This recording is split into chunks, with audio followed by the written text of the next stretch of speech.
How to optimize Doomsday Last Survivor for low-end device. Hi everyone, welcome back to another video from Gameplay Classic. If you are looking for a way to optimize your Doomsday game for low-end devices, then first of all launch open the game on your device, and once you're inside, go to the top left corner and tap on your profile avatar. Now from this page, go to the bottom left and tap on the settings button. Inside settings, tap on system settings. Under system settings, go to graphic quality option at the top and set it to low. Once you keep it to low, move on to the frame rate option and keep it to medium or low. Go ahead and turn off the optimized mode option, and once you are done, you can head back to the main lobby screen, and this alone can greatly reduce lag and overheating on your device. Before playing the game, also make sure that you close off any other background running apps from the recent apps tab.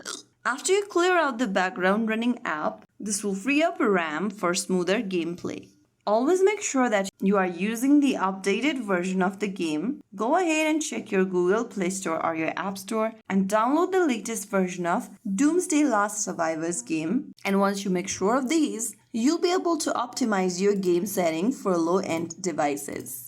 Now, even if your device is old or low performing, these settings can help you improve the performance and play the game smoothly. If you found the video helpful, don't forget to like, share, and subscribe to our channel. I will be back again in the next episode. Thank you for watching.